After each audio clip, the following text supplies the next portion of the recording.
સ્વામિનારાયણ હરે વચનામૃત ગરડા પ્રથમ પ્રકરણનું પહેલું અખંડ વૃત્તિનું.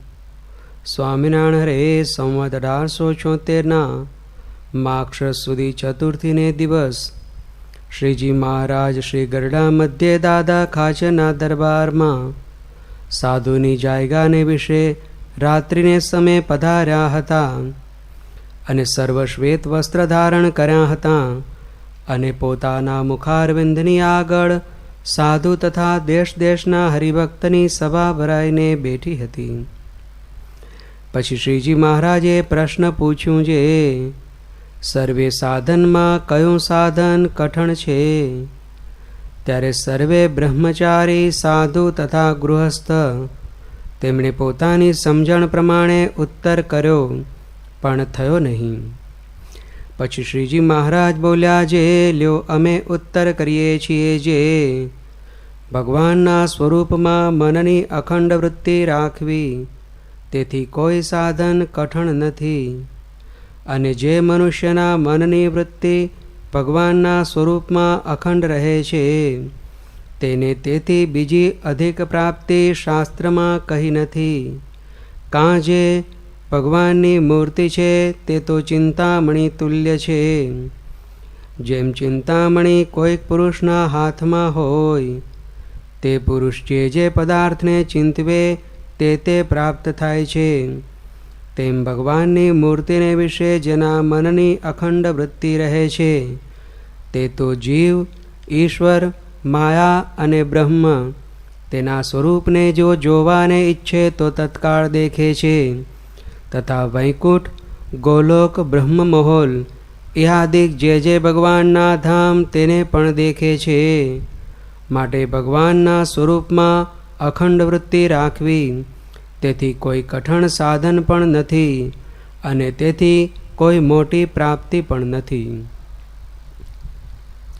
શ્રીજી મહારાજ આ વચનામૃતની અંદર ભગવાનના સ્વરૂપમાં મનની અખંડ વૃત્તિ રાખવા વિશે વાત કરે છે. પ્રથમનું પહેલું અને પ્રથમનું છેલ્લું વચનામૃત બંને માટે પૂજ્ય સંત સ્વામી પાઘડીના છેડાની વાત કરીને કહેતા કે બંને મહત્ત્વના વચનામૃતો છે.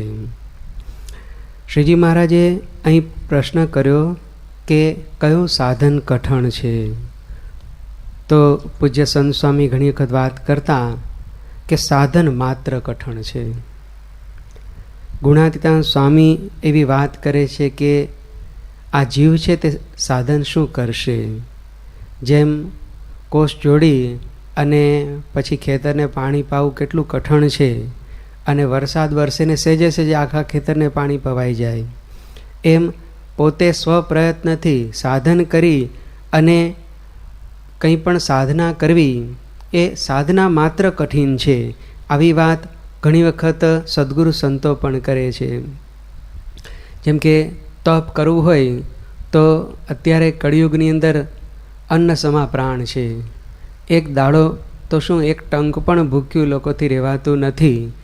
એક દિવસ નિર્જળ ઉપવાસ કરવો એ બહુ કઠિન છે.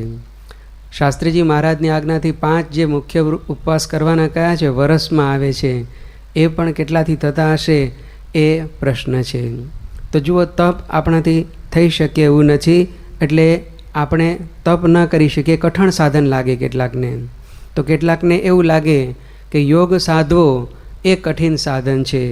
કારણ કે અષ્ટાંગ યોગના 8 જે પગથિયા છે એ 8 પગથિયામાં ખાલી આસન લઈએ તો 84 પ્રકારના આસન છે. એમાંથી એક આસનને સિદ્ધ કરવું એટલે 3 કલાક સુધી સ્થિરમ સુખમ એટલે કે સ્થિરતાથી અને સુખપૂર્વક કરી શકીએ ત્યારે એ આસન સિદ્ધ થયું કહેવાય. એવા 84 આસન છે એ સિદ્ધ કરવામાં જ જિંદગી પૂરી થઈ જાય. યોગ સિદ્ધ કરવો આપણને લાગે કે અત્યંત કઠણ છે. યજ્ઞ કરવો કે દાન કરવું એમાં પૈસાની જરૂર પડે અને પૈસો તો બહિર પ્રાણ કહેવાય છે. એટલે ધનનો ત્યાગ કરવો એક તો કઠણ છે અને પુષ્કળ ધન ખર્ચ થતો હોય એવા યજ્ઞો કરવા પણ આપણને એક કઠણ સાધન લાગે. તો જુઓ, જે પ્રકારના સાધન લઈએ એ તમામ સાધનની અંદર જો આપણે વિચાર કરવા જોઈએ ને, કાં તનનો બીડો હોય કાં મનનો ભીડો હોય, આ રીતે ઇન્દ્રિયનું દમન આવતું જ હોય તો સાધન માત્ર કરવા આપણને કઠિન લાગે છે. તો આપણને શ્રીજી મહારાજ અહીંયા જે પરમહંસો આ પ્રકારના સાધનો કરી ચૂકેલા હતા અને એમાં સારધાર પાર પડેલા હતા. શ્રીજી મહારાજે 108 પ્રકરણ જે કરેલા એમાં આ બધા સોંસરા ઉતરી ગયેલા હતા એવા પરમહંસો અડીખમ હતા. એટલે સાધન શું કહેવાય એમને પૂરેપૂરી ખબર હતી. સાધન કેવા કઠણ હોય છે એ પણ પોતે જાણતા હતા, અનુભવી ચૂકેલા હતા. એ બધા પરમહંસો અને ભક્તો પાસે શ્રીજી મહારાજ પ્રશ્ન ઉઠાવે છે કે કયું સાધન કઠિનમાં કઠિન કહેવાય. ત્યારે પરમહંસો ઉત્તર આપવા પ્રયત્ન કરે છે, પણ પછી મહારાજ જ ઉત્તર આપે છે અને મહારાજ કહે છે કે ભગવાનના સ્વરૂપમાં મનની જે અખંડ વૃત્તિ રાખવી એ કઠણમાં કઠણ સાધન છે. ભગવાનના સ્વરૂપમાં મનની વૃત્તિ રાખવી એ આમ જોઈએ તો સ્થૂળ રીતે કોઈ ક્રિયા નથી, એટલે એમાં દેહને કોઈ ભીડો આવતો નથી હોતો, પણ માનસિક સાધના છે. મનની વૃત્તિ છે એ ભગવાનના સ્વરૂપમાં અખંડ રાખવી એને શ્રીજી મહારાજ કઠિનતમ વાત કરે છે. તો જ્યારે વૃત્તિ રાખવા પ્રયત્ન કરીને ત્યારે આ વસ્તુ સમજાતી હોય છે, એમને સમજાતું નથી હોતું. પર્વતભાઈને ત્યાં સાથી દાડિયા જે ખેતરમાં કામ કરવા માટે આવતા, પર્વતભાઈને મનમાં થયું કે આવા શ્રીજી મહારાજની આપણને પૂર્ણ પુરુષોત્તમ નારાયણની પ્રાપ્તિ થઈ છે, તો આમને પણ મહારાજનો યોગ થાય અને જો આ જીવ સ્વામિનારાયણનું નામ લે તો એનું પણ કલ્યાણ થાય. એટલે સાથી દાડિયાને એક વખત કહ્યું કે તમે બધા ઝાડ નીચે બેસો અને હું તમને માળા આપું છું, એ તમે માળા ફેરવો, સ્વામિનારાયણ સ્વામિનારાયણ માળા કરવાની. આજે તમારે કાંઈ કામ કરવાનું નથી અને તમને સાંજ પડે દાડી મળી જશે. આ પ્રમાણે વાત કરી એટલે બધાને પહેલાં તો આનંદ થયો કે વાહ, વગર દાખલે ઝાડને છાંયે બેઠા બેઠા માળા કરવાની આખો દાડો અને આપણને આજનો રોજ તો મળી જશે. એટલે ખુશ થયા અને માળા ફેરવવાની શરૂ કરી. પણ અડધો કલાક પોણો કલાક થયો અને બધાને ચટપટી ઉપડી, એક પછી એક ઊભા થઈ અને કામે લાગી ગયા કે કામ કરવું સહેલું છે પણ આ માળા કરવી એ બહુ અઘરું છે. તો જો સ્થૂળ રીતે માળા કરવાની હતી, વૃત્તિ રાખવાની વાત તો પછી કહેવાય, પણ તોય સ્થૂળ રીતે પણ આ રીતે શરીરને સંયમમાં રાખવું એ અઘરું છે. તો મનનો સંયમ કેટલો બધો દુષ્કર છે એ આપણને આના પરથી ખ્યાલ આવે. આપણે ભગવાન સંબંધી ક્રિયા એટલે કે ભજન કરવા બેઠા હોઈએ ને એ સમયે પણ ભજનમાં વૃત્તિ રહેવી અઘરી પડે છે. પૂજા કરતા હોઈએ ત્યારે મન ભટકી જાય. પૂજ્ય યોગીજી મહારાજ ઘણી વખત વાત કરતા કે શેઠ છે એ પૂજા કરવા બેઠા અને કોઈ ખેડૂ હશે એની પાસે આવ્યો હશે અને કંઈક વાત કરી, એ વખતે દાસી એવું બોલી કે શેઠ તો ઢેઢવાડે ગયા છે. એટલે શેઠ અંદર પૂજા કરતા હતા, એને બહુ આશ્ચર્ય થયું કે આવું કેમ બોલીએ. પછી દાસીએ કહ્યું કે તમે મનમાં તો વિચાર કરતા હતા ઢેઢવાડે કંઈક આપ્યું હશે કશુંક ઓલા માટે કોસ્ટ ઓલો રિપેર કરવા, એટલે કે ત્યાં તમારું મન હતું. એટલે જુઓ, કરતા હોઈએ સ્થૂળ દ્રષ્ટિએ દેખાય શું કે આપણે પૂજા કરીએ છીએ, આપણે આરતી કરીએ છીએ, આપણે કથામાં બેઠા છીએ, આપણે માનસી કરીએ છીએ અથવા તો આપણે ચેષ્ટા બોલીએ છીએ. એવી ભગવાન સંબંધી ક્રિયા કરતા હોઈએ એવું આપણને પોતાને લાગે અને જોનારાને પણ લાગે કે આ ભજન કરે છે. પણ મનની વૃત્તિ ક્યાં ભટકતી હોય એ આપણને ખબર હોતી નથી. પછી જ્યારે સાવધાન થઈએ ત્યારે આરતી પૂરી થઈ ગઈ હોય અને ઘણા આમ કથાઈ પૂરી થવા આવી હોય, આપણને ખબર ન પડે. તો આ રીતે મન છે એ ભટકી જતું હોય છે. એટલે મહારાજ કહે છે કે મનની વૃત્તિ ભગવાનના સ્વરૂપમાં સ્થિર કરવી અને એમાં મન જોડવું એ અતિ કઠિનતમ સાધન છે. અખંડ વૃત્તિ છે એને મહારાજ અહીંયા શ્રેષ્ઠ પ્રાપ્તિ કહે છે. સર્વશ્રેષ્ઠ પ્રાપ્તિ ભગવાનના સ્વરૂપમાં અખંડ વૃત્તિ રાખવી એ કઈ રીતે કહેવાય. તો પૂજ્ય ડૉક્ટર સ્વામી ઘણી વખત આ વાત બહુ સરસ રીતે લોજિકલી સમજાવતા હોય છે અને કહેતા હોય છે કે સંસારના પદાર્થોમાં આપણું મન છે એ ભટકતું હોય છે, કારણ કે આપણને સંસારના પદાર્થોમાં આસક્તિ છે. એટલે એ પદાર્થની જ્યારે આપણને પ્રાપ્તિ થાય ત્યારે આનંદ આવે છે, પણ એ પદાર્થમાં આપણું મન જ્યારે લાગે છે ત્યારે પદાર્થ પોતે જ અસ્થિર છે. તો અસ્થિર એવા પદાર્થમાં જ્યારે આપણું મન કે મનની વૃત્તિ છે એ લાગેલી હોય તો આપણા મનની વૃત્તિ છે એ પણ અસ્થિરમાં જોડાય તો સ્થિર કઈ રીતે હોઈ શકે. અને મનની વૃત્તિ અસ્થિર રહે એટલે અશાંત રહે. અને ભગવદ્ ગીતા પ્રમાણે અશાંત વ્યક્તિ હોય, જેનું મન અશાંત છે, એને સુખ ક્યારેય થતું હોતું નથી.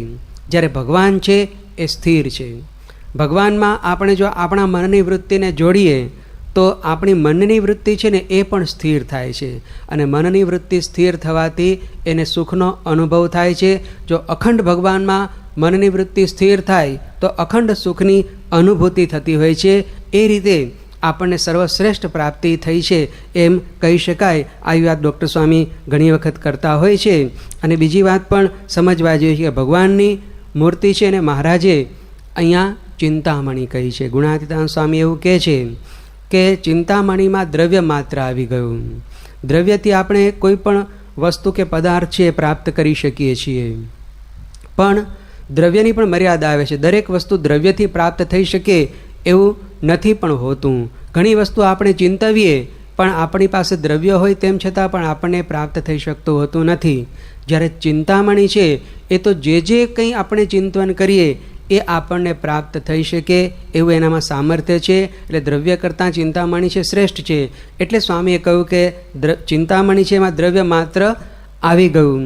એવી ચિંતામણી જેને જે ચિંતવીએ તે બધું જ પ્રાપ્ત થાય.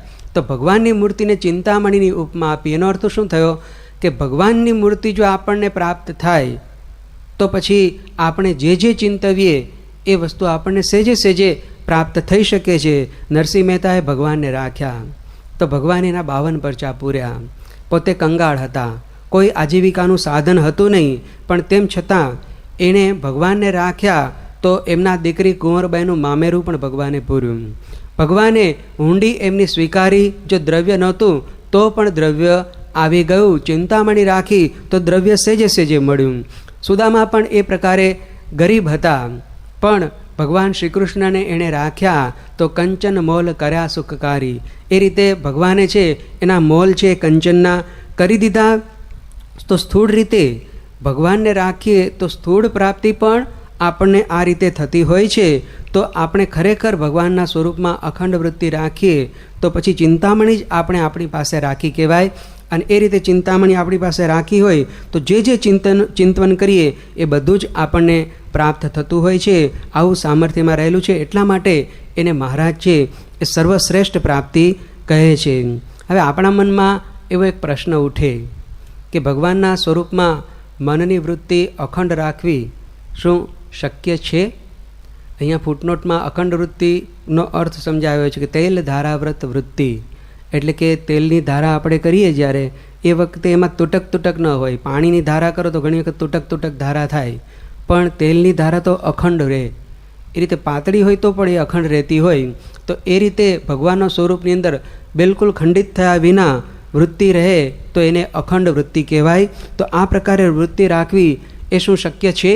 આપણા મનની અંદર એક પ્રશ્ન થાય. અને ઘણી વખત આપણે મનમાં તર્ક પણ થાય કે ચિત્ત કી વૃત્તિ એક હૈ, ભાવે તહાં લગાવો, યા તો હરિ કી ભક્તિ કરો યા તો વિષય કમાવો. તો જુઓ બધે ઘોડે એક ઘોડે બે ઘોડે એક સાથે ચડાય નહીં એવી પણ વાત આપણને સમાજમાં જોવા મળે. તો આવું બધું વિચારીએ તો લાગે કે ભાઈ ભગવાનના સ્વરૂપમાં વૃત્તિ રાખવી અને સંસારમાં આપણે સંસારી જીવો છીએ, સંસારમાં રહીને સંસારના કાર્યો કરવા, એ બે વસ્તુ કઈ રીતે શક્ય બને? એ શક્ય બનતું ન હોય એવું આપણને લાગે છે. પણ શ્રીજી મહારાજે અંત્યના 9મા વચનામૃતમાં પનિહારી અને ઘોડે સવારનું દ્રષ્ટાંત આપી અને સમજાવ્યું છે કે ઘણી પ્રકારે આપણે વૃત્તિ રાખી શકતા હોઈએ છીએ. તો જો આપણે સાયકલ ફેરવતા હોઈએ એ વખતે પણ આપણે સાયકલનું બેલેન્સ કરીએ છીએ, આપણને ખબર નથી. એક કાર્ય એ કરીએ છીએ. બીજું ખાડા ટેકરા આવતા નથી એ પણ આપણે જોઈએ છીએ નથી, બચાવીએ છીએ. પછી જે રસ્તે આપણે જવું છે એ રસ્તે સેજે આપણે ટર્ન લેતા હોઈએ છીએ અને એ રીતે સાયકલને ઘુમાવતા હોઈએ છીએ. સામે એક્સિડન્ટ ન થઈ જાય એનું પણ ધ્યાન રાખતા હોઈએ છીએ. કશુંક આજુબાજુ જોતાં ઘણી વખત કોઈ નવું કંઈ થયું હોય, દુકાનની અંદર કોઈ નવું આવ્યું, કોઈ નવી દુકાન બની હોય, કોઈ નવું મકાન બન્યું હોય, એ પણ આપણે નોટિસ કરી લેતા હોઈએ છીએ. જો આપણી સાથે આપણો મિત્ર સાયકલ પર હોય તો એની સાથે વાતો કરતાં પણ જતા હોઈએ છીએ. તો જુઓ, સાયકલ ફેરવતા એક સાથે કેટલી બધી વૃત્તિ આપણી રહેતી હોય છે. તો એ રીતે આપણે ભગવાનનું ભજન કરીએ તો એમાં પણ ભગવાનના સ્વરૂપમાં વૃત્તિ રાખી શકાતી તો વ્યવહાર કરતાં પણ થઈ શકે. જો ભજન કરતાં વ્યવહારના વિચારો આવી શકે છે. પૂજા કરીએ ત્યારે આપણને વ્યવહારના વિચાર આવે, આરતી વખતે, કથા વખતે જો આ બધા વિચારો આવી શકે છે તો પછી વ્યવહાર કરતાં કરતાં પૂજાના કે ભક્તિના વિચારો કેમ ના આવી શકે? તો આપણે છે ને એ વૃત્તિ અને આસક્તિ જેમાં છે એને સહેજે સહેજે ચિંતવન થાય છે. તો જો આપણને વ્યવહાર કરતા હોઈએ પણ જો ભગવાનમાં આપણી વૃત્તિ રહે તો ભગવાનનો મહિમા સમજાય તો ભગવાનમાં પણ વૃત્તિ આપણને રહેવા લાગતી હોય છે. ઘણી વખત એવું બને કે જે પ્રિય વસ્તુ હોય આપણી તો એનું સહેજે સહેજે ચિંતવન આપણને કામકાજ કરતા હોય ને ત્યારે પણ થાય. તો એ રીતે ભગવાનમાં પ્રીતિ બંધાઈ જાય તો આપણને સહેજે સહેજે કામકાજ કરતાં કરતાં ભગવાનમાં વૃત્તિ રહેવા લાગતી હોય તો એ શક્ય તો છે જ. અને મહારાજે પોતે આમાં વાત કરી છે કે ભગવાનના સ્વરૂપમાં અખંડ વૃત્તિ રાખી શકાય છે. તો શ્રીજી મહારાજના વચને પણ આપણે માનવું જોઈએ કે ભગવાનના સ્વરૂપમાં વૃત્તિ રાખવી એ શક્ય છે. શ્રીજી મહારાજે પોતે પ્રમાણ આપ્યું ગુણાતીતાન સ્વામીનું કે એમની વૃત્તિ છે એ અમારી મૂર્તિની અંદર એમની અખંડ વૃત્તિ રહે છે એવું મહારાજે પોતે ગુણાતીતાન સ્વામી માટે પ્રમાણ આપ્યું. ગુણાતીતાન સ્વામીએ પોતે સ્વામીની વાતોમાં કહેલું છે કે જેમ જળમાં માછલું રહે અને હરે ફરીને ક્રિયા કરે છે એમ મહારાજની મૂર્તિમાં અમારી અખંડ વૃત્તિ રહે છે અને બધી ક્રિયાઓ અમે કરીએ છીએ. તો જો ગુણાતીત સત્પુરુષ છે એ આપણો આદર્શ છે, એ આ રીતે વર્તી શકે છે તો એ આપણને બતાવે છે કે આપણાથી પણ એવું વર્તી શકાય. ઘણી વખત મન તર્ક કરે કે ભાઈ ગુણાતીત સત્પુરુષને તો બરો અનાદિના સિદ્ધ છે એટલે એમનાથી થઈ શકે, આપણાથી થાય નહીં.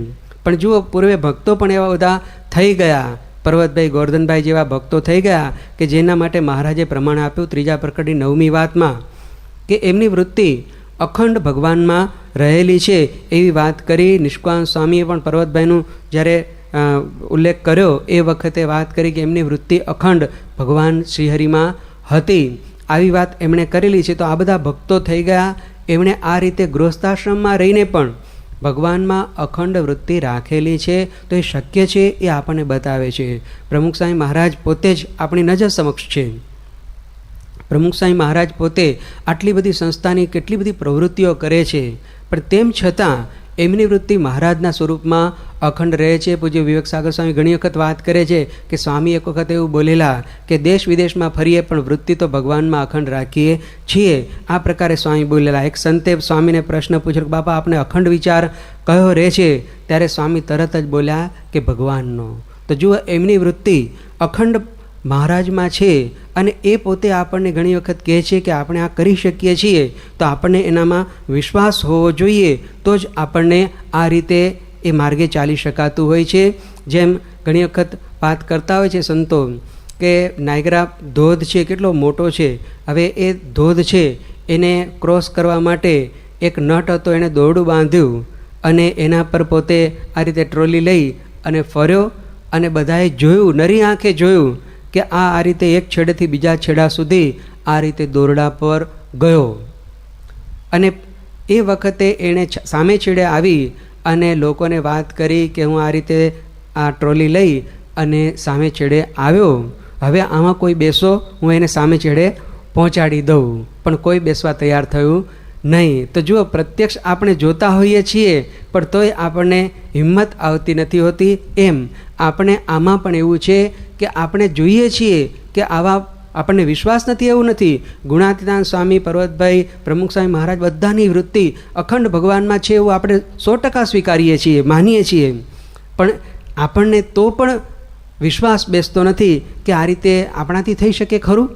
એમ આપણા મનની અંદર વિચાર રહેતો હોય છે, સંશય રહેતો હોય છે. પણ જો દ્રઢતા રાખીએ કે ભાઈ આ રીતે એમનાથી શક્ય બન્યું તો આપણાથી પણ શક્ય થઈ શકે.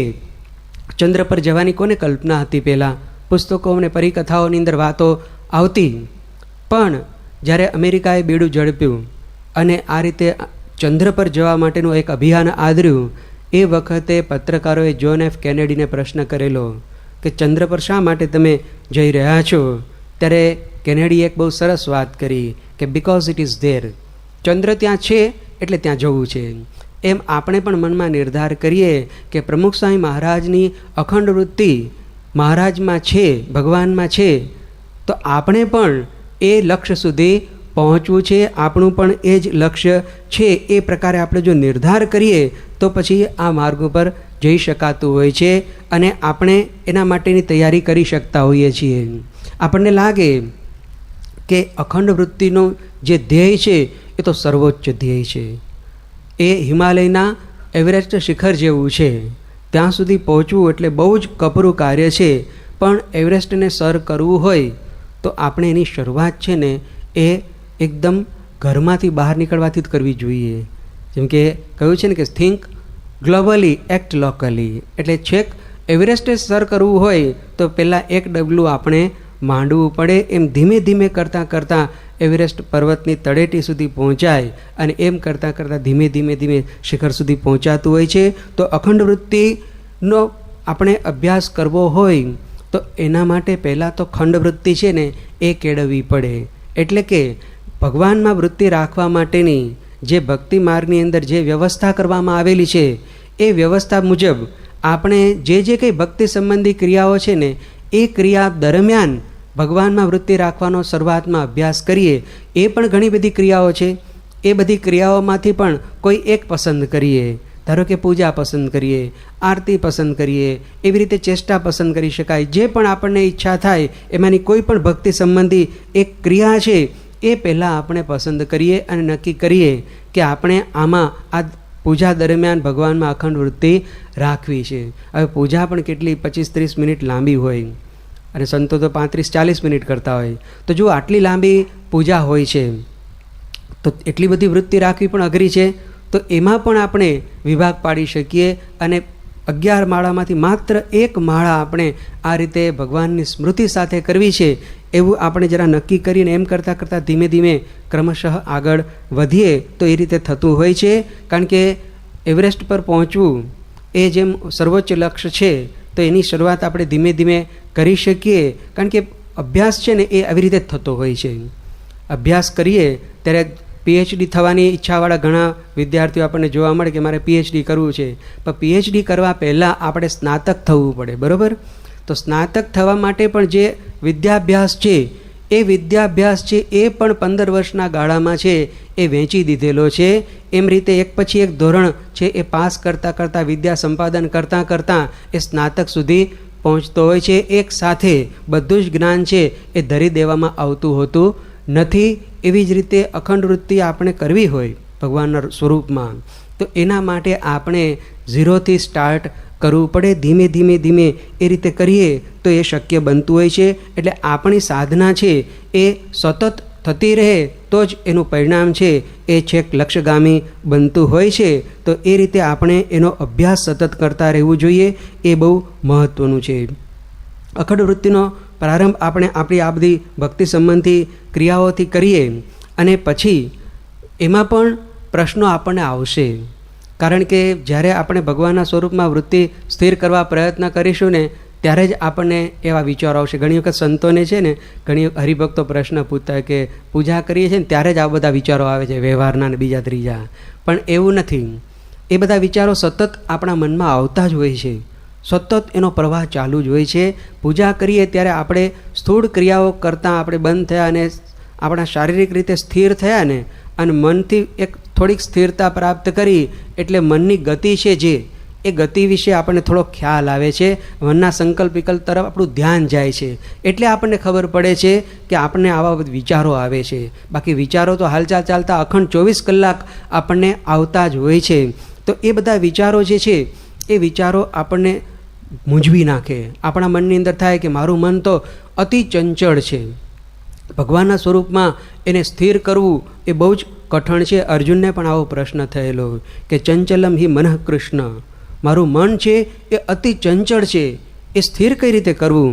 ત્યારે શ્રી કૃષ્ણ ભગવાન ભગવદ્ ગીતાની અંદર બહુ સરસ એને ઉત્તર આપે છે કે અભ્યાસેન તો કૌંતેય વૈરાગ્યેણ ચ ગૃહ્યતે. અભ્યાસથી આ મન છે એને આ રીતે ચંચળ છે એને શાંત કરી શકાતું હોય છે. વિદ્યાર્થી પરીક્ષા આપે છે એ 3 કલાકની જ હોય છે, ફાઇનલ એક્ઝામ. પણ એના માટે આખું વર્ષ એને ભણવું પડતું હોય છે. એવી જ રીતે આપણને પૂજા જો વ્યવસ્થિત કરવી હોય ને તો પૂજા સિવાયનો જે સમય છે આખો 24 કલાકનો એ દરમિયાન આપણે એ રીતની ક્રિયા કરવી જોઈએ જેથી કરી અને પૂજામાં આપણને બેનિફિશિયલ બને. એટલે આપણી ક્રિયામાં એવું હોવું ન જોઈએ કે ભગવાનની સ્મૃતિ ભૂલાવે. એટલે મહારાજે કહ્યું છે કે કુસંગથી દૂર રહેવું, નિયમ ધર્મની મર્યાદામાં રહેવું. જો નિયમ ધર્મની વાળની અંદર આપણે હોઈએ તો આપણી ભક્તિ સલામત રહેતી હોય છે. નિયમ લોપી અને પછી ભક્તિ કરવા જઈએ તો પછી એ ભક્તિની સલામતી રહેતી હોતી નથી. તો આ રીતે આપણે પહેલાં જો ભગવાનમાં વૃત્તિ રાખવી હોય તો એના માટે પૂજામાં વૃત્તિ રાખવા માટે દિવસ દરમિયાનની આપણી ક્રિયા એવી હોવી ન જોઈએ કે જે આપણને પૂજાની અંદર આપણું મન છે ને વિક્ષેપ કરે. તો એ બધી સાવધાનીઓ આપણે દિવસ દરમિયાન રાખવી પડે. અને મહારાજ ત્યાં સુધી વાત કરે છે કે એનો અભ્યાસ સતત ચાલુ રાખવો જ જોઈએ. પ્રેમાનંદ સ્વામીએ વંદુના પદ રચ્યા અને પદ બહુ સુંદર લખાયા. મહારાજ પણ એમાં ખૂબ એમના પર પ્રસન્ન થયા. એ વખતે પ્રેમાનંદ સ્વામીએ મહારાજને હાથ જોડીને પ્રાર્થના કરી કે મહારાજ, આ જ રીતે આપના સ્વરૂપમાં મારી અખંડ વૃત્તિ રહે એવી કૃપા કરજો. ત્યારે મોટેરા સંતો વાત કરે છે કે મહારાજે એમને કહ્યું કે એના સાધન જુદા છે. પૂજ્ય સંત સ્વામી એનો અર્થ કરતા કે એના સાધન જુદા એટલે કયા? તો સારંગપુરના 3જા વચનામૃતની અંદર મહારાજ વાત કરે છે શ્રવણ, મનન અને નિધિધ્યાસન.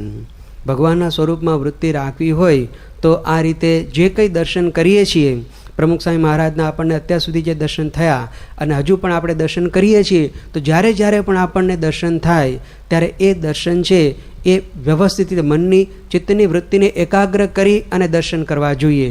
દર્શન કરીએ એ દરમિયાન આખું જગત ભૂલી જવું જોઈએ. આપણને આપણા દેહનું પણ ભાન ન રહે એ રીતે સમગ્રપણે આપણે એમનામાં વૃત્તિ જોડી અને દર્શન કરીએ તો એ દર્શન થયું કહેવાય.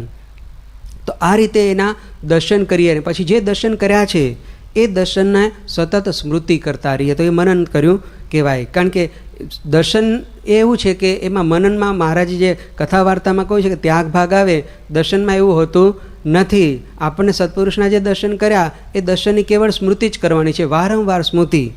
તો એ મનન કર્યું કહેવાય. અને એ પણ કેવું કે ગુણાતીતાન સ્વામીએ રીત શીખવી છે એ રીતે કરવાનું. કેવળ સ્મૃતિ એટલે ખાલી યાદ કરવા એટલું નહીં. ગુણાતીતાન સ્વામી કહે છે કે સ્મૃતિ એ પુષ્પ છે અને મહિમા છે એ સુગંધ છે. તો મહિમાએ સહિત નિત્ય સ્મરણ કરવું એ મહત્ત્વનું છે. જો એ રીતે સ્મરણ કરીએ તો ખરેખર આ અર્થમાં સ્મૃતિ થઈ કહેવાય. અને એવી સ્મૃતિ છે એ સુખદાયી થતી હોય છે. તો દર્શન કર્યા પછી એમની એવી સ્મૃતિ કરીએ અને સતત સ્મૃતિ કરતા રહીએ તો પછી એ જીવ સાથે જડાઈ જાય, એનું નિધિધ્યાસન થાય, પછી એનો સાક્ષાત્કાર થતો હોય છે. ઘણા એવા પ્રસંગો હોય છે જો અતિ તીવ્રતાથી એવા દર્શન કરેલા હોય ને એ જિંદગીભર ભૂલાય નહીં. બાકી બીજા દર્શનો જો એટલી તીવ્રતાથી ન થયા હોય તો એને જાળવી લેવા હોય તો એના માટેનો આ ઉપાય છે નિત્ય સ્મૃતિ. પૂજા કરીએ ત્યારે, માળા કરીએ ત્યારે, આરતી કરીએ ત્યારે, ચેષ્ટા બોલતા હોય ત્યારે, ઘણો સમય જ્યારે નવરા આપણે ઘણી વખત એમને બેઠા હોય, છાપા મેગેઝિન બધું જોતા હોય, એના કરતાં એવા સમયે આપણને જો આવી સ્મૃતિ કરવા માટે થોડો સમય કાઢીએ તો એ વખતે આપણને આજે જે દર્શન થયા હોય એની સ્મૃતિ કરીએ તો પણ ખૂબ આનંદ થતો હોય છે. સિટી કાકાને એક ટેવ હતી એવી કે શાસ્ત્રી મહારાજના જ્યારથી દર્શન પહેલાં થયા એમને, ત્યારથી શાસ્ત્રી મહારાજના યોગમાં જ્યારે જ્યારે આવ્યા એટલે કે દર્શન જ્યારે યોગ પ્રાપ્ત થયો એ બધા જ પ્રસંગોની દરરોજ પોતે સ્મૃતિ કરતા. પછી યોગીજી મહારાજને જે લાભ લીધો છે, જે દર્શન કર્યા છે એની સ્મૃતિ પોતે કરતા. અને પ્રમુખ સ્વામી મહારાજના પણ દર્શનની સ્મૃતિ કરતા, લાભની સ્મૃતિ કરતા. તો કલાકો સુધી પોતે ધ્યાનમાં આ રીતે રહેતા હતા. તો જુઓ આવી રીતે એ દર્શનની સ્મૃતિ કરીએ ને એમાં એક વખત સુખ અનુભવવા માંડીએ ને પછી એનો સ્વાદ એવો છે ને કે પછી બીજી કોઈ વાતમાં આપણને માલ મનાય નહીં. એટલે એલફેલ વસ્તુમાં આપણું ચિત્ત જાય જ નહીં. તો આ રીતે સતત અભ્યાસ કરતા રહેવું એ બહુ મહત્ત્વનું છે. બીજી વાત કરી કે વૈરાગ્ય. જ્યારે સ્મૃતિ ત્યારે થઈ શકતી હોય છે કે એના માટેની એક પૃષ્ઠભૂમિ તૈયાર થાય. સ્મૃતિ આપણે કરવા પ્રયત્ન કરીએ પણ આપણું મન છે સાંસારિક પદાર્થોમાં આસક્ત હોય તો પછી મન ત્યાં ભટકી જતું હોય છે. એટલે ત્યાંથી મનની વૃત્તિ પાછી વળે એના માટે આ વૈરાગ્ય કેળવવો પડે. સાંખ્ય વિચાર જો દ્રઢ હોય તો મધ્ય 36માં મહારાજ એ પણ વાત કરે છે કે ભગવાનમાં વૃત્તિ રાખવી હોય તો આ વિચાર છે એ આપણે દ્રઢ કરવો પડે. પ્રથમના પહેલા વચનામૃતમાં મહારાજે વાત કરી કે ભગવાનનું ભજન કરવા બેસીએ આપણે એ વખતે જે પદાર્થ આડુને આવીને આવરણ કરે એને માયા કહી છે. એટલે કે ભજન સ્મૃતિ આપણે કરીએ એ વખતે કંઈ પણ આપણને વિચારો આવે તો એ બધા વિચારો છે આપણને આવરણ કરે છે, એટલે કે માયારૂપ છે. હવે એ વિચારોનો ત્યાગ આપણે કરવો અનિવાર્ય છે. અંત્યના 19મા વચનાવતમાં મહારાજ એવી વાત કરે છે કે ભગવાનનું ભજન કરવામાં જે અંતરાયરૂપ થતા હોય તેને અવિદ્યા માયારૂપ જાણી એનો અતિશય ત્યાગ કરવો. આવી વાત મહારાજ પોતે કરે છે. તો હવે આપણે તપાસ કરવો પડે કોણ અંતરાય આપણને કરે છે. એ અંતરાય કરતું હોય દરેક માટે અલગ અલગ હોઈ શકે. તો આપણને પોતે અંતરદૃષ્ટિ કરીને વિચાર કરીએ કે મને શું અંતરાય કરે છે ભજન વખતે, અને એની આસક્તિનો સ્થૂળ રીતે ત્યાગ આપણે કદાચ ના કરી શકીએ, અને જે કરવા યોગ્ય પદાર્થો તો કરાય, પણ જે પદાર્થનો આપણે સ્થૂળ રીતે ત્યાગ ના કરી શકીએ તો અંતરમાંથી એની આસક્તિ ટળે એ વિચાર તો અવશ્ય કરવો જોઈએ. અને એ રીતે એની અંદરથી આસક્તિ ટળશે તો એના વિચારો છે એ પણ આપણને ક્ષુબ્ધ કરશે નહીં. મહારાજે પ્રથમના 34મા વચનાવતની અંદર વાત કરી છે કે એ રીતે એમાંથી આસક્તિ ટળશે, એના પ્રત્યેનું આપણને હેત ટળશે. તો એ હેત એમાંથી ટળશે તો પછી ભગવાનના સ્વરૂપમાં વૃત્તિ છે એ સેજે સેજે સ્થિર થવા લાગશે. મહારાજ કહે છે કે માયાના પ્રવાહમાં જેની વૃત્તિ ન રહે તેની વૃત્તિ છે એ ભગવાનના સ્વરૂપમાં સ્થિર થતી હોય છે. એટલે માયાનો પ્રવાહ છે. માયા એટલે દેહના સગા સંબંધી, આ લોક અને આ લોકના ભોગ, એ બધામાં આપણું મન આસક્ત થયેલું છે. એમાં આપણું હેત જેટલું ઘટે એટલું આપણે ભગવાનમાં હેત છે એ દિન પ્રતિદિન વધતું જતું હોય છે. તો આ રીતે સહેજે સહેજે આપણે વૈરાગ્ય કેળવવા માટેનો પ્રયત્ન કરવાનો છે. તો જેમ ભગવાનના સ્વરૂપમાં વૃત્તિ રાખવા માટે ભગવાનની સ્મૃતિ કરવાની છે એક સમય ફાળવીને, એવી રીતે ભગવાનના સ્વરૂપમાં વિશેષ વૃત્તિ રાખી શકીએ એ માટે આપણે આ વૈરાગ્ય છે ને એની દ્રઢતા કરવા માટે પણ એક ચોક્કસ સમય ફાળવવો પડે. એ વિચાર પણ કરવો પડે. સાંખ્ય વિચાર એ પણ બહુ મહત્ત્વનો છે. એ દરરોજ વિચાર કરતા રહીએ તો ધીમે ધીમે એની પણ દ્રઢતા થતી હોય છે. અમે પાર્ષદમાં હતા સારંગપુરમાં, એ વખતે લગભગ 83-84ની સાલ હતી. એ વખતે સ્વામી બાપા બપોરે જમ્યા પછી બપોરની કથામાં સભા મંડપમાં આવતા. એક બપોરીયું વચનાવૃત એટલે કે નાનકડું વચનાવૃત વંચાય અને બાપા એના પર થોડું ઘણું નિરૂપણ કરે. અને એ સમયગાળો કથાનો બહુ નાનો ઓછો હોય, પણ સ્વામી એમાં ગમ્મત એટલી બધી કરાવે, આનંદ કરાવે અને ખૂબ સારી સ્મૃતિ આપી દેતા. એટલે એમાં કંઈ કથા વાર્તાની અંદર વાત નીકળી અને સાંખ્ય વિચારની વાત નીકળી. એટલે સ્વામી બાપા છે એમણે સેજે સેજે એવી વાત કરી કે દરરોજ આપણે 1 કલાક સાંખ્ય વિચાર કરવો, જે માળાનો નિયમ છે એમ નિયમ રાખવો. આવું બાપા બોલ્યા. એટલે ઘનશ્યામ ચરણ સ્વામી છે એ ત્યાં બેઠેલા, એણે તરત જ મોઢા પર હાથ મૂકીને એકદમ આંખો પોળી કરી અને આશ્ચર્યથી કહ્યું કે 1 કલાક વિચાર કરવાનો? એટલે સ્વામી કે હા, ભગવાન વૃત્તિ રાખવામાં એ સહાયરૂપ થાય છે. જો આપણે માયાના પ્રવાહમાં સ્વામી કે નહીતર માયાના પ્રવાહમાં તણાઈ જવાય, એટલા માટે આ જરૂરી છે. આમ સ્વામી બાપા બોલ્યા ત્યારે આપણને ખ્યાલ આવે કે મોટા પુરુષનો તો એક રુચિ છે અને આગ્રહ પણ હોય છે, પણ આપણે એ શબ્દોને કેટલા ધારીએ છીએ અને એ પ્રમાણે વર્તીએ છીએ એના ઉપર આપણે આધાર રહેલો છે. તો જો ભગવાનમાં વૃત્તિ રાખવા માટે આ વિચાર પણ બહુ સહાયરૂપ છે, અને એ રીતે આપણે આ વૈરાગ્યનો પણ વિચાર છે એ દ્રઢ કરતું જવું પડે. આગળ મેં ઉલ્લેખ કરી દીધેલો એમ ભગવાનમાં અખંડ વૃત્તિ રાખવી હોય તો એના માટે મહિમાનો વિચાર છે એ બહુ જ મહત્ત્વનો છે.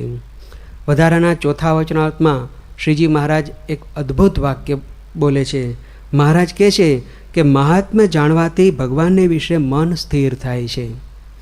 ભગવાનને વિશે જો આપણું મન સ્થિર કરવું હોય તો ભગવાનનું મહાત્મ્ય જાણવું જોઈએ. જેને મહિમા હોય છે એમાં એનું મન રહેતું હોય છે. ધનનો મહિમા છે તો આખો દિવસ લોકોને ધનની ધાંકના રહેતી હોય છે. તો ભગવાનમાં આપણને મહિમા સમજાય તો ભગવાનને વિશે પણ આપણું મન સ્થિર થતું હોય છે. મધ્યના 4થા વચનાવતમાં મહારાજ વાત કરે છે કે મહિમાથી અખંડ ચિંતન થાય છે. જો આપણને જેટલો મહિમા સમજાય એટલું ચિંતન થવાનું, જેટલું ગોળ નાખો એટલું ગળ પણ થવાનું. એ રીતે જેટલો મહિમા સમજાતો જશે એટલી વૃત્તિ છે એમાં સ્થિર થતી જશે. એટલા જ માટે ગુણાતીતાન સ્વામી આપણને પહેલા પ્રકરણની પહેલી વાતમાં કહે છે કે આપણે ભગવાન અને સંતના મહિમાની વાતો અખંડ કરવી અને સાંભળવી. આ ભગવાન અને સંતના મહિમાની વાતો જેટલી કરીશું અને સાંભળીશું એટલો આપણે મહિમા છે ધીમે ધીમે આપણા જીવની અંદર છે એ દ્રઢ થતો જશે. મહિમા સમજાતો જશે એટલી સહેજે સહેજે વૃત્તિ છે એ ભગવાનના સ્વરૂપમાં આપણી દ્રઢ થતી જશે તો આ બધા ઉપાયો છે એના માટે આપણે મંડવું પડે. અખંડ ભજનનો જો વેગ લગાડીએ ને તો જ થાય એવું છે, એ સિવાય શક્ય નથી. એટલે મનમાં એક ઠરાવ કરવો પડે કે મારે આ રીતે ભગવાનના સ્વરૂપમાં વૃત્તિ રાખવી છે. પહેલાં તો ભજન કરીએ એ વખતે વૃત્તિ રાખવી છે એવું વિચાર કરવાનો. પછી આગળ વિચાર મહારાજ આપે છે પ્રથમના 22માં કે ભજન કરીએ છીએ ત્યારે તો વૃત્તિ રાખીએ છીએ, પણ એ વૃત્તિ વિશેષ સ્થિર રહે એના માટે શું કહે છે મહારાજ પ્રથમના 22માં કે હાલતા ચાલતા ખાતા પીતા સર્વ ક્રિયાને વિશે ભગવાનના સ્વરૂપમાં વૃત્તિ રાખવાનો અભ્યાસ ભગવાનના ભક્તે કરવો, તો ભજન કરવા બેસે ત્યારે પણ એની વૃત્તિ છે એ ભગવાનમાં સ્થિર થાય. તો ભજન વખતે વૃત્તિ સ્થિર કરવા માટે હાલતા ચાલતા ખાતા પીતા પણ વૃત્તિ રાખવાનો આપણે અભ્યાસ કરવો જોઈએ. અને એ પછી આગળ મહારાજ પ્રથમના 38ના વચનામૃતમાં કહે છે કે ચરિત્રને વિશે, એના જાળાને વિશે આપણું મન છે એ ગૂંચવી મેલું નિત્ય સ્મરણ કરવું, નિરંતર ભગવાનના ઘાટ છે એ મનને વિશે કર્યા કરવા. આ રીતે ધીમે ધીમે ધીમે ધીમે ધીમે અખંડ ભજનના માર્ગે આપણાથી ચાલી શકાતું હોય છે. પૂર્વે ભક્તો થઈ ગયા, એમણે આપણને આ જીવનમાં પ્રેરણા આપી છે. જાનબાઈ એક પરમ ભક્તરાજ હતા. એમણે નક્કી કર્યું કે ભગવાનના આપણે દિવસે તો ભજન થાય છે પણ રાત્રે ભજન થતું નથી. રાત્રે આપણે સૂઈ જઈએ છીએ. તો જુઓ એ કેવા ખરા ભક્તરાજ કહેવાય કે એને રાત્રે ભજનમાં સમય બગડે છે ને ઊંઘમાં, એમને ખટક્યો. તો રાત્રે ભજન એણે શરૂ કર્યું. હવે રાત્રે તો સ્વાભાવિક છે, દેહનો ભાવ છે એટલે ઊંઘ તો આવે. તો જાનબાઈ છે એ પોતે એકટાણું ખાતા, કારણ કે આહારને ને નિદ્રાને સીધો સંબંધ છે. તો આહાર ઘટે તો નિદ્રા પણ ઘટે. એટલે એણે આ રીતે તપ આદર્યું. દિવસે અખંડ ભજન કરે અને રાત્રે પોતે ઊંઘ ના આવી જાય એના માટે પોતે પલાઠી વાળીને બેસે અને પોતાના સાથળ પર ઘંટીના પડ મૂકે અને પોતાનો જે ચોટલો એ પેલા સાથે ઉપર બાંધી દે. અને એ રીતે જરાક ઝોકવું આવે તો તરત ચોટલો ખેંચાય અને ઊંઘ ઉડી જાય. તો આ રીતે એમણે ખટકો રાખેલો અને ભગવાનમાં છે આ પોતે વૃત્તિ રાખતા હતા. અભયસિંહ દરબાર પણ એવા હતા. 6 કલાક સુધી પોતે ધ્યાન કરતા હતા. જાગા ભક્ત પણ ક્રિયા કરતાં કરતાં પણ ભજન કરતા હતા. એક વખત પથ્થર ઘડતા હતા અને એ વખતે ગુણાતીતાન સ્વામી ત્યાં જઈ ચડ્યા અને સ્વામીએ જોયું અને જાગા ભક્તને ટકોર કરતાં કહ્યું કે 2 પથ્થર ઓછા ઘડાય તો વાંધો નહીં, પણ ભગવાનમાં વૃત્તિ રાખી અને પછી ક્રિયા કરવી. ભગતજી મહારાજ ચંદની સીવતા હતા, ભજન કરતાં કરતાં ચંદની સીવતા હતા. તો પણ ગુણાતીતાન સ્વામી એમને ટકોર કરી અને કહ્યું કે જો આ સીવવાનો વેગ લાગ્યો છે એવો જો અખંડ ભજનનો વેગ લાગી જાય તો કામ થઈ જાય. હવે આવી રીતે ગુણાતીતાન સ્વામી આવી રીતે આપણને સમજાવ્યું આવા પ્રસંગો દ્વારા કે આપણે કરવાનું શું છે. જો આ રીતે આપણે ઠરાવ રાખી અને જો નિર્ધાર કરીએ તો પછી આપણે અખંડ ભજનના માર્ગે ચલાતું હોય છે. આપણે દરરોજ પ્રાર્થના પણ કરવાની કે આપણા સ્વરૂપમાં મનની વૃત્તિ અખંડ રહે એ પ્રકારનું બળ અને બુદ્ધિયોગ આપજો. એ પ્રકારનો હું પુરુષાર્થ કરી શકું એવું પણ મને બળ આપજો. આવી સતત પ્રાર્થના કરતા રહીએ તો ભગવાનની તો ઈચ્છા છે જ, આપણને એમને પોતાની પાસે લાવવા છે. એમને આપણે આ શીખવ્યું છે જ એમણે. તો એ માર્ગે ચાલવા માટેનું બળ અને બુદ્ધિયોગ આપણને સતત મળે એના માટે આપણે નિરંતર પ્રાર્થના કરીએ તો ચોક્કસ એમની કૃપા આપણા પર ઉતરશે. અને એમની કૃપાએ કરી અને વૃત્તિ છે એ અખંડ આપણી છે એમનામાં રહેવા લાગશે. તો મહારાજ સ્વામી અને પ્રગટ ગુરુરી પ્રમુખ સ્વામી મહારાજના ચરણોમાં પ્રાર્થના કરીએ કે આપણને એવી રીતે કૃતાર્થ કરે. શ્રી સ્વામિનારાયણ ભગવાનની જય.